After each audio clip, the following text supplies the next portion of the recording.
واهدنا دانا واهدنا دانا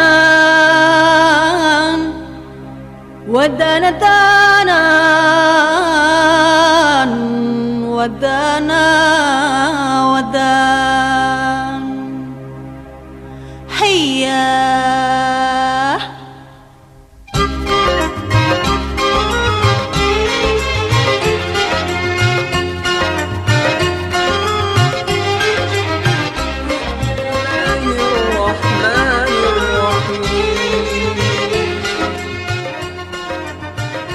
Bismillahirrahmanirrahim. Assalamualaikum warahmatullahi wabarakatuh.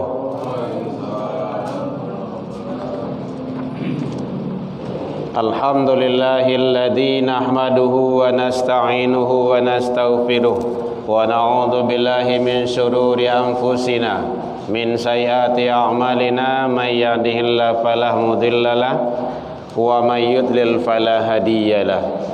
Ashhadu an la ilaha illallah wahdahu la syarikalah wa ashhadu anna sayyidana wa nabiyyuna Muhammad sallallahu alaihi wasallam alladzi akhrajan nas minadh dhulumati ilan nur wa yahdihim ila siratil mustaqim, amma ba'du.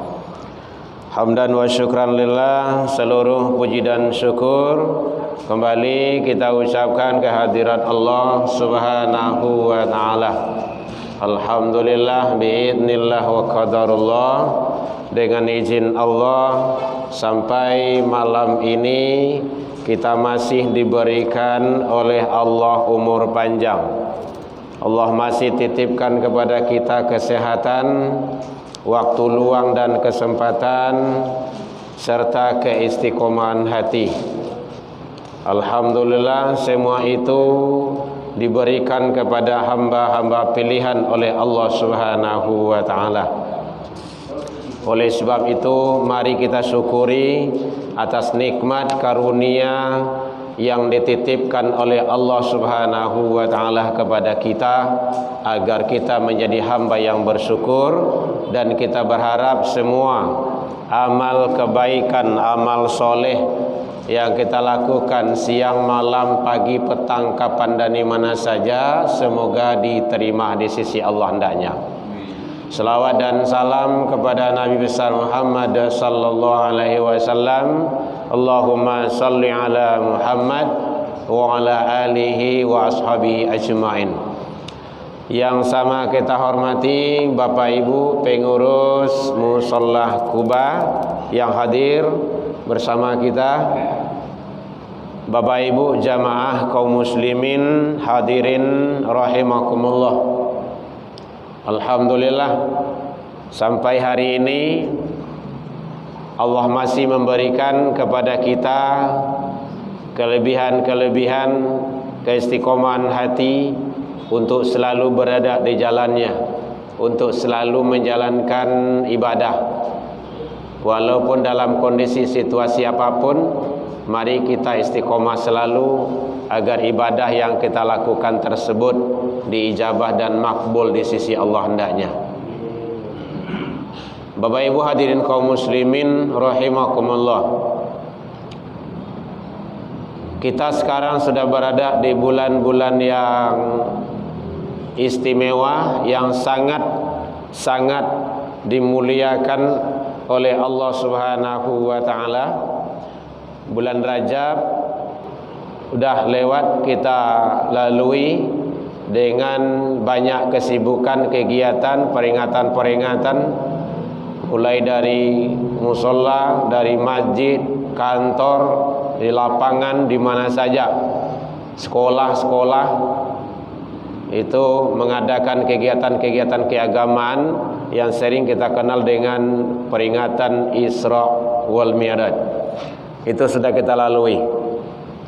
Sekarang kita sudah berada di bulan Sya'ban. InsyaAllah tidak beberapa hari lagi kita akan memasuki yang namanya bulan Ramadan. Hadirin kaum muslimin rahimakumullah. Di bulan Sya'ban ini ada beberapa keistimewaan. Sebelum kita masuk dan lanjutkan kajian kita seperti biasa, kemarin kita akan membahas masalah fikih ibadah, sudah sampai kepada tayamum. Hal-hal yang berkenaan dengan tayamum sudah kita kupas, mulai dari pengertian, syarat, rukun yang membatalkan, itu sudah kita uraikan. Nanti akan kita lanjutkan. Sebelum kita lanjutkan itu, karena kita berada di posisi bulan, yaitunya bulan Sya'ban, ada beberapa hal yang penting kita ingat, Bapak Ibu. Sabalun masuk Ramadan. Dia tidak berapa hari lagi. Ini sudah tanggal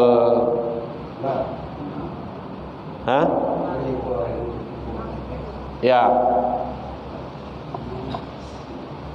Kalau bulan apanya sekarang kalau bulan Februari tanggal 4 4. Itu lebih kurang. Dia berdekatan itu. Karena nanti bulan Februari ini 28. Jadi 28 kita sudah tarawih itu, kalau tidak ada perubahan. 28 Februari dari Jumat, kalau tidak ada perubahan. Mudah-mudahan tidak. Jadi hal-hal yang penting bagi kita dilakukan di bulan Sya'ban ini. Yang pertama sekali yaitunya, isilah bulan-bulan ini dengan sebaik-baiknya. Di antaranya adalah perbanyak lakukan di antaranya puasa. Apakah mau Senin Khamis atau berurutan, silakan. Ataupun puasa berbuka boleh, silakan. Istilahnya yang sering kita kenal dengan puasa Daud, boleh. Atau yang penting, karena kata Rasul, hadis diriwayatkan oleh Aisyah radhiyallahu anha, bahwa kana Rasulullah sallallahu alaihi wasallam yasumu Sya'ban. Rasul sallallahu alaihi wasallam berpuasa di bulan Sya'ban itu kulluhu itu hampir-hampir semuanya, illa qalil, kecuali sedikit saja. Sedikit itu artinya bagian akhir. Jadi tidak boleh nyambung sampai Ramadan. Harus ada jeda, harus ada jarak antara Sya'ban dengan Ramadan. Yang kedua, yaitunya di bulan Sya'ban ini kata Rasul, catatan amal kebaikan seseorang hamba itu dibawa menghadap kepada Allah. Jadi di bulan Sya'ban ini nilai-nilai catatan amal kebaikan seorang hamba itu dibawa menghadap kepada Allah Subhanahu wa ta'ala. Maka uhibbu, aku lebih senang, aku lebih suka, turfa' amali, takala amal, catatan amalku dibawa menghadap kepada Allah, ila rabbil alamin, wa ana shaimun, saya dalam keadaan puasa, kata Rasul. Jadi itu diantaranya rahasia keutamaan. Dan termasuk di bulan Sya'ban ini kesempatan. Ini mumpung ada ibu-ibu di sini, kesempatan kalau sekiranya ada di bulan Ramadan dulu awak tak tinggal puasa, disinilah kesempatannya untuk mengganti atau mengqadha. Ini tidak ada alasan besok dia bakal tidak baingian awak besok orang ke puasa, puasa masih ada tinggal 10 hari lagi. Kalau dingin selalu. Jadi kalau ada ketinggalan puasa kita, apakah karena sakit atau karena yang lain, itu diqadha, diganti. Mengganti puasa itu sama dengan puasa itu, wajib hukumnya itu. Jadi mungkin anak gadis hawa, ibu-ibu atau ibu-ibu yang dalam masih ada halangannya menstruasinya selama Ramadan dulu, yang belum diganti, belum diqadha, qadha. Atau ada bapak-bapak, ibu-ibu yang tidak ada bapak-bapaknya kini hadir di mushola, di surau, lagi tahu di rumah beko, mana tahu dulu beliau sakit itu kan, dia kan ada sakit itu, boleh sakit itu boleh tidak puasa. Faman kana minkum maridan, jika kamu dalam keadaan sakit, au ala safar atau musafir, nah gitu. Faidatu min ayamin ukhar, ganti biswa dari lain. Wa in tasumu khairul lakum, jika kamu sanggup berpuasa, khairul lakum, itu adalah lebih baik bagimu. Jadi puasa itu sebenarnya lebih baik bagimu.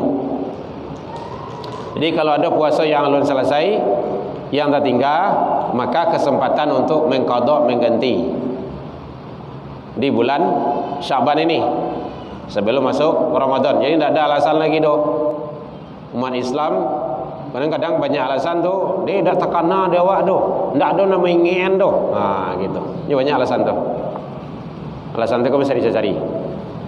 Kemudian termasuk di bulan Sya'ban ini perbanyak amaliyah lain. Apakah itu baca Al-Qur'an, salat sunnah, ataupun amalan zikir, istighfar, dan amalan-amalan lainnya, berinfak, bersedekah, perbanyak. Karena kata Rasul, di bulan Sya'ban ini adalah bulan yang sering terabai dan terlupakan oleh manusia. Di bulan Rajab dulu sibuk dengan kegiatan-kegiatan keagamaan, Ramadan juga sibuk dengan kegiatan-kegiatan amaliyah, sementara ada terletak antara Rajab yaitunya dengan Ramadan, itulah bulan Sya'ban. Bapak Ibu hadirin kaum muslimin rahimakumullah. Ada katanya boleh Bu? Bu, halo. Yang minum boleh minum Bu. Yang makan roti lanjutkan. Jadi kesempatan untuk mengqadha, mengganti, perbanyak amal di bulan Sya'ban ini. Selanjutnya, ampun nak metong dah barang urut nama. Selanjutnya, bulan Sya'ban ini adalah sebagai bulan latihan. Jadi yang latihan tu Sya'ban, bukan Ramadan. Karena ada orang bilang kan Ramadan itu sebagai bulan latihan. Ibu-ibu contohnya ada mengadakan lomba Asmaul Husna atau lomba kegiatan-kegiatan majelis taklim besok pagi jam 9, besok pagi jam 8 ibu baru latihan. Bah kira-kira boleh menang.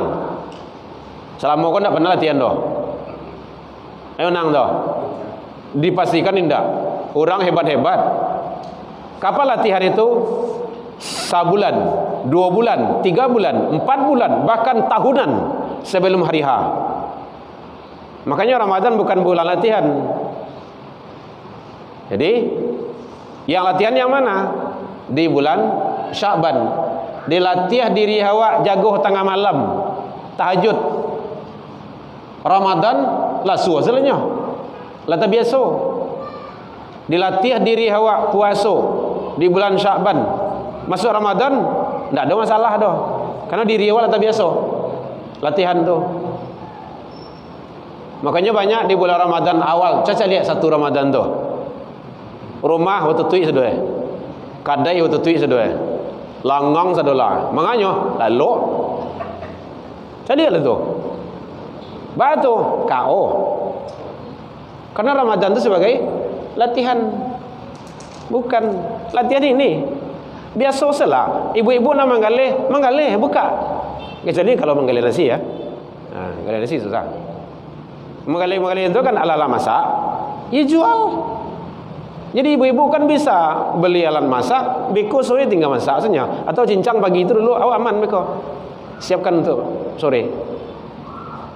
Kegiatan-kegiatan lain biasa lakukan. Tapi begitulah kegiatan kita, budaya kita, kebiasaan kita yang kita biasakan. Kalau awal Ramadan tuh rata-rata bentuk kota sepi di buat bentuk ndak berurang. Nah, beko narami beko golek-golek gitu kan. Nah, biasa saja. Jadi dilatih diri awak jago tengah malam. Nanti Ramadan latih biasa. Latih diri awak baca Al-Quran di Syaban tu. Nanti pas Ramadan latih biasa baca Al-Quran. Malanjuin saja. Kalau latih biasa, awak tu keinginan ataupun panganah awak tu latih biasa dengan Al-Quran. Setidaknya 3 halaman siap maghrib, 3 halaman atau 2 halaman siap maghrib. 2 halaman siap maghrib. Biasakan kayak gitu. Kita di rumah kayak gitu Bapak Ibu. Mulai dari kadang sampai nang ketik, biasaan siap sholat maghrib tu ngaji, buka Al-Quran. Tak ada alasan.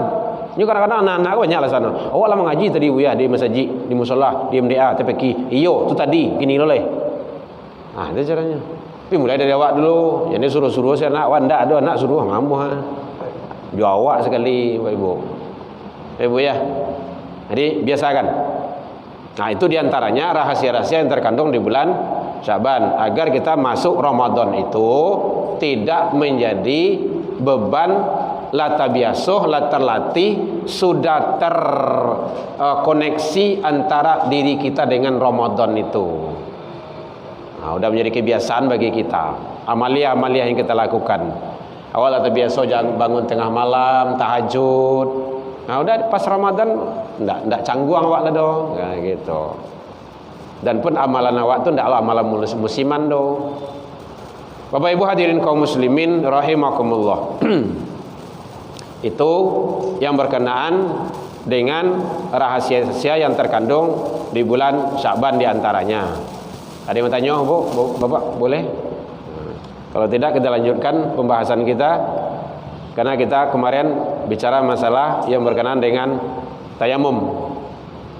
Syarat tayamum, rukun tayamum yang membatalkan tayamum, hal-hal yang berkenaan dengan tayamum itu sudah kita kupas. Semua itu pengantar untuk sholat, untuk ibadah. Siaran ulangnya ingin mencari, silakan buka di YouTube. Nah, ibu ketik semua sholat Kuba itu keluar tu, Jalan Pisang, atas Pisang. Kau nak buka Herman Tanjung juga boleh. Dan nombor sebelum kemari tadi cari dulu pembahasan ke petang. Jadi supaya kita lebih memahaminya. Bapak Ibu hadirin kaum muslimin rahimakumullah. Kita lanjutkan.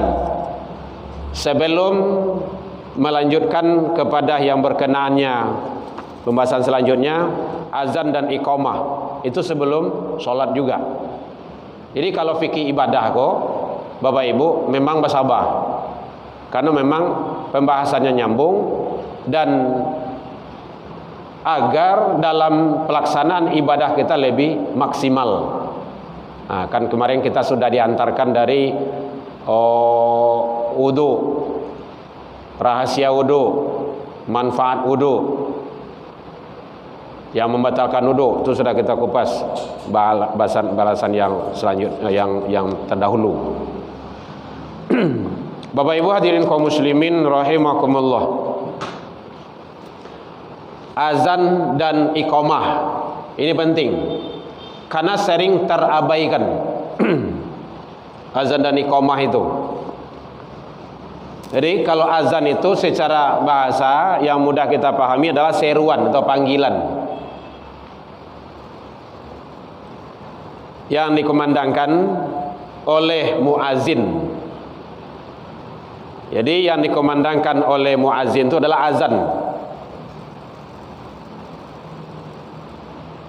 Yang menyampaikan azan itu adalah muazin, orang yang azan. Nah, gitu. Kapan itu dilaksanakan? Apabila waktu sholat sudah masuk. Jadi tandanya waktu sholat sudah masuk ditandai dengan azan. Kapan itu? Dari awal-awal era Islam. Rasul menyampaikan, dulu banyak modelnya itu sebelum azan yang seperti sekarang ini. Banyak modelnya dulu. Ingin, ya Rasulullah, baca caranya mengumpulan umatku untuk sholat. Di Google lonceng, jangan kata Rasul. Itu model umat-umat yang lain itu. Tiup trompet, enggak juga, jangan. Baca ronyo, ya Rasulullah. Maka bermimpilah sahabat, Rasul juga bermimpi dan kalimahnya sama. Maka yang pertama kali disuruh oleh Rasul azan itu adalah Bilal. Bilal itu adalah seorang budak awalnya, kemudian dimerdekakan. Dia adalah berkulit hitam. Hitamnya lumayan je lah. Kalau di Nangkalam tu nampak basabok jenyo gigi saja. Yang orang ada dah. Ikut orang tu indah itu kan. Asal nampak gigi, tu Bilal tu.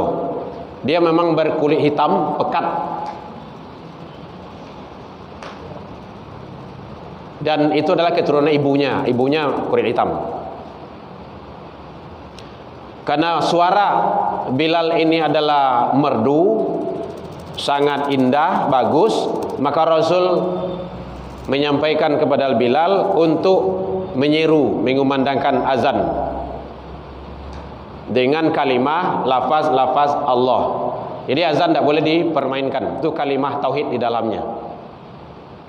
Allahu Akbar, Allahu Akbar. Dua-dua kali. Kemudian asyhadu an la ilaha illallah, asyhadu an la ilaha illallah, dua-dua kali. Itu yang biasa sekarang ini. Dulu awal-awal Islam itu tidak ada mic yang kayak gini.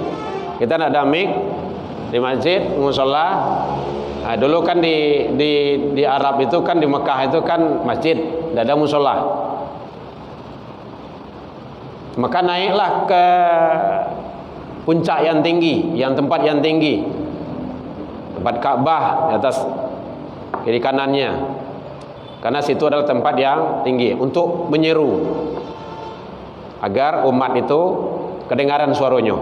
Jadi ternyata azan dengan suara keras disyariatkan oleh Allah melalui Rasul. Kini kalau pakai suara saja di dalam musola, apalagi musola awak kedap suara, azan keluar, dipastikan mungkin tak terdengar doh. Itulah gunanya teknologi, ada mic membantu untuk supaya terdengar. Makanya tidak boleh dipermasalahkan, karena memang itu syariat.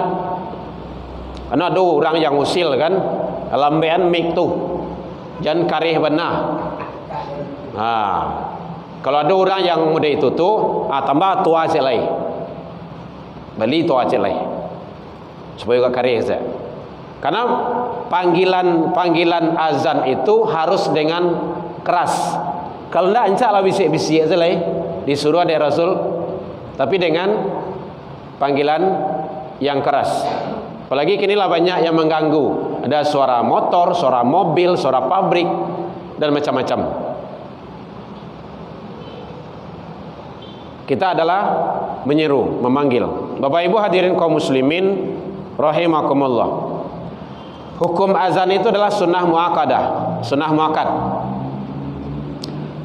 Wajib, sunnah di bawah, sunnah muakkadah di tengah-tengah. Jadi dekat kepada wajib, di atas sunnah.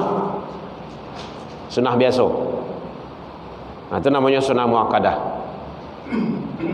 Itu tentang hukum azan tersebut. Ya Pak J. Jadi itu membacakan ayat Allah kembalilah salat tu. Ya. Tapi kalau orang Islam pun tak tersentuh hatinya. Artinya kalau kita orang Islam ada salah, kita tiba di salah masjid harus masuk alam kan? Ya. Ya. Oh, itu karena orang itu. Ya. Kan dipanggil marilah salat. Ya, betul. Panggil Tuhan kan? Ya. Ya. Ngapain kau diacu-acukan? Itu. Baik. Sebenarnya tidak boleh diacuh-acuhkan sebenarnya itu. Harus. Begini. Allahu Akbar. Apa artinya, Bu? Allah Maha Besar. Iya kan? Jadi kalau ditarik ke dalam ilmu tauhid, tidak ada yang besar kecuali Allah. Apalagi paling panggilan yang tadi, hayya 'alas shalah, mari salat. Itu pada hakikatnya panggilan Allah yang disampaikan oleh muazin, melalui muazin. Pada hakikatnya Allah yang manggil melalui muazin. Mari salat. Hayya 'alal falah, mari menuju kemenangan. Kalau ingin menang, salat wajib. Orang-orang yang tidak salat berarti dia tidak akan menang, pasti kalah.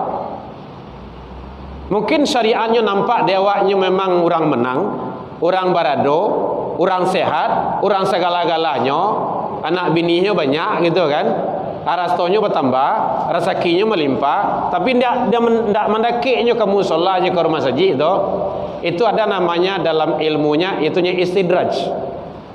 Istidraj itu artinya adalah azab musibah yang diulur, yang diundur, yang dilambean. Nya pasti tiba. Nya pasti tiba tuh, tapi diundur-undur. Kata Allah, mudah-mudahan besok dia taubat gitu kan.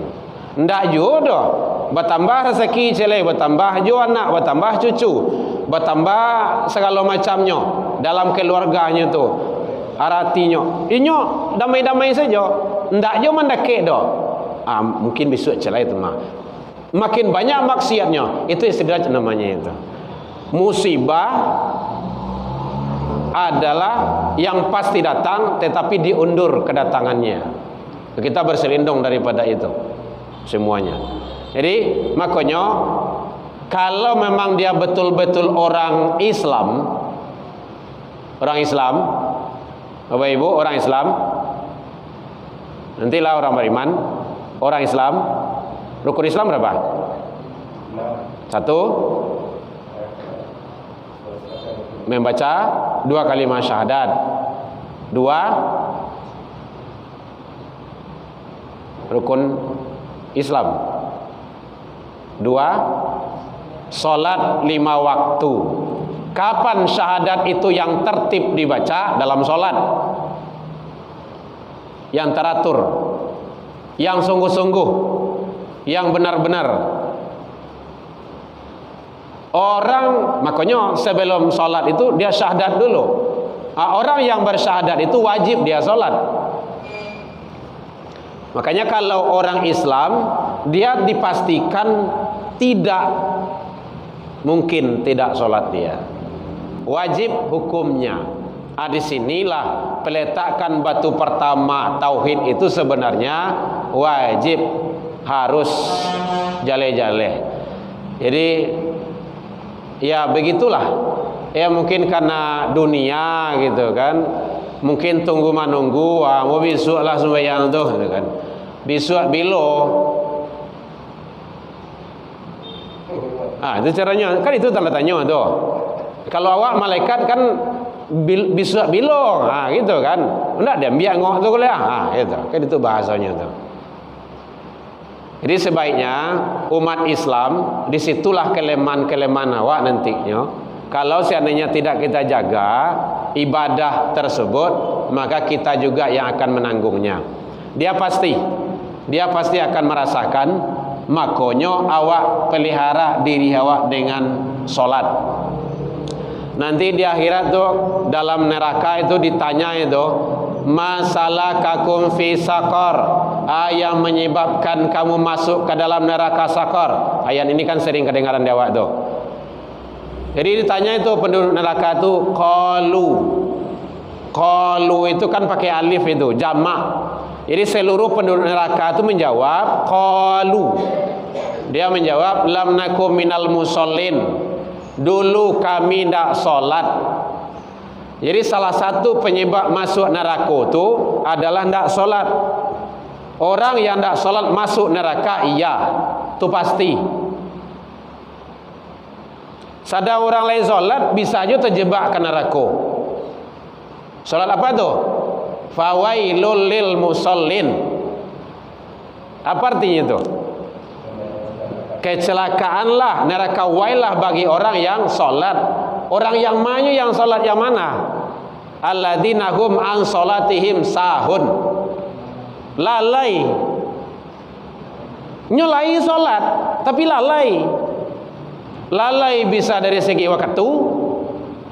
Makanya apabila salat tadangan suara azan tu datang tinggal. Mungkin bapak ibu yang sudah pernah haji dan umrah tengoknya di sana tu. Kalau lah tadangan suara azan nyo tinggal kadai barangnya tu. Nyo lampuk selai, nyo pai selai tu. Selai tu. Tinggalkan. Makanya ke dalam Al-Quran kan ada di situ tu. Tinggalkan jual beli itu. Kan dalam surah Al-Jumu'ah itu. Karena memang dulu kan di sana kan orang banyak jual beli. Nah, di jual beli itu makasihnya bai'ah di situ tuh adalah kerja. Tinggal kegiatan itu dulu. Salat itu kan sebentarnya. Bahkan mohon maaf Bapak Ibu, dalam ilmu tauhid, ini kajiannya memang agak khusus. Dalam ilmu tauhid, kalau sedang salat ada terjadi transaksi, itu haram hukumnya itu. Yang didapat saat transaksi dalam ibadah solat itu adalah haram. Nah, kecuali nanti kalau ada hukum-hukum tertentu. Contoh seorang perempuan, dia halangan, dia tidak solat. Tuh. Makanya laki-laki itu wajib hukumnya solat jamaah itu. Nah, kan penting bagi kita itu. Tinggalkan itu dulu. Kalau sedang rapi, tinggal rapi itu dulu. Salat, beko lanjuan lah beko. Abu puah lah beko sampai malam dah ada. Ini makanya penting. Apalagi yang awak cari itu kan rizki karunia Allah. Tapi Allah tidak redha dengan kerajuan itu tuh. Untung awak lain dari duit di zaman Nabi Musa, Bapak Ibu. Kau hidup di zaman Nabi Musa. Memang ada kejadian tuh, kan ada kejadian tuh. Qiradatan khasyi'in itu. Kan itu riwayatnya tuh. Sedang kajian, sedang ceramah, sedang ibadah. Kapai ibadah tuh. Nah, tapi dia nampak ada tuh ikan-ikan. Hari lain dah ada keluar ikan tuh doh. Itu ujian. Pas sedang ibadah tuh ikan tak tunggu kadang-kadang keluar doh. Kajah ikan tuh. Tinggallah ibadah kau. Apa yang terjadi? Menjadi karo sedoh Laya dojo nampai mencari ikan tu jadi karo. Dan kutuk memang kenyataan di saat itu. Coba kalau kejadian zaman kini kau. Tadanga panggilan azan, ndak ke masjid doh, menjadi karo sedonyo. Supir tu jadi karo sedo tu. Manggaleh tu jadi karo sedo tu. Kalau memang itu kenyataan. Tapi ini berkat doa dari Rasul. Begitu maha besarnya Allah. Ya Allah, jangan perlihatkan. Tapi sedang itu ya doju nampak cik-cik. Jadi oleh sebab itu mari diri awak, keluarga awak kita benahi agar kalaulah tadanya suara panggilan Allah untuk ibadah, laksanakan ibadah itu dulu gak sebentar. Siap itu kok lanjutin lah, tidak ada masalah dong. Tetapi ibadah itu dahulukan. Allahu Akbar, Allahu Akbar. Hati-hati ya, kadang-kadang azan dulu salah tu. Itu salah tu. Alifnya tidak panjang dah. Ashhadu, tidak boleh. Ashhadu Allah, ashhadu sini sukun. Syahadat itu. Ini kadang-kadang azan tu perlu merujuk kepada kiraatnya kembali. Dia mengajai ramah kadang-kadang, tempat lain dengar tu dia mengajai ramah, akhirnya mereka makharijul huruf dan tajwidnya tidak benar lagi. Itu salah itu. Ashhadu alla ilah, ashhadu gitu. Ashhadu tidak bukan tidak boleh dipanjangin. Tengok saja nanti kepada apanya, kepada ruku, kepada lafaz-lafaz azan itu. Ada tanya Bapak Ibu boleh? Jadi azan. ikuti panggilan azan. Dengarkan dan berhenti, tinggalkan, laksanakan solat. Oke, dah masuk kata Bu? Boleh. Jadi hukum azan adalah sunnah muakkadah. Syarat azan, satu, sudah masuk waktu solat. Kalau lah masuk waktu solat, boleh azan, sudah. Kalau belum masuk waktu solat, belum. Yang kedua, berurutan atau tertib. Allahu Akbar, Allahu Akbar. Itu caranya. La ilaha illallah, asyhadu alla. Itu dah berurutan namanya itu dah. Ini harus berurutan. Tertib kalau bahasa apanya yang kita tahu. Tidak dipisah-pisah waktu dan bacaannya. Tidak boleh dipisah. Allahu Akbar, Allahu Akbar. Oh, pergi keluar lah, bodoh dulu. Tapi kalau lanjutlah. Asyhadu an la ilaha illallah. Ah, tu makanlah sebentar lu minum dulu. Ah, itu tak benar lagi itu dah. Tidak boleh dipisah-pisah.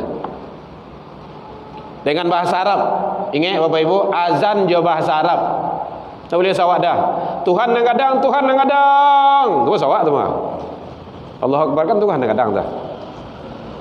Tuhan yang kadang. Ah, jangan. Makanya tidak benar ada orang yang coba-coba bahkan memainkan itu salat boleh dengan bahasa sendiri-sendiri. Bahasa Inggris bahasa Inggris lo, orang Mentawai bahasa Mentawai lo, orang Padang bahasa Padang lo, orang Minang bahasa Minang lo, orang itu bahasa lain lo, tidak boleh. Nah itu. Jadi harus bahasa Arab. Salat dengan bahasa Arab, azan bahasa Arab, khutbah yang wajib, rukun dan syarat juga bahasa Arab. Isi khutbah boleh dengan bahasa masing-masing daerah. Bahasa Samui ini ya, kalau paham, kalau mengerti. Karena Allah mengutus Nabi dan Rasul sesuai dengan bahasanya masing-masing. Tapi kalau rukun dan syarat itu wajib berbahasa Arab. Tidak boleh tidak. Kan ada juga di tempat lain tuh khutbah tuh harus bahasa Arab. Tidak wajib. Kalau di Arab yo. Kita ada dulu tuh. Mohon maaf Bapak Ibu kalau ada yang dari daerah sana gitu kan. Ambo KKN dulu di Pasaman. Pasaman. Di situ khutbah bahasa Arab. Yang menjadi khatib harus yang sudah suluk. Ya, matua. Yang jadi imam harus suluk. Membayar zakat kan ini mama. Oh, Jumaat harus 40 orang. Banyak apa situ? Itu yang berusaha kita pecahkan. Kita pecahkan di sana. Baru buka landasannya. Buka kitabnya. Kenapa Jumat itu 40 orang? Awal kejadian peristiwa Jumat itu menurut pendapat Imam Syafi'i memang 40 orang yang ada saat itu. Kenapa khutbah dengan bahasa Arab? Karena dulu awal-awal khutbah itu turun, perintah riwayatnya itu Jumat itu adalah di daerah Arab. Nabi berbahasa Arab. Di saat itu mayoritas orang berbahasa Arab dan faham mengerti.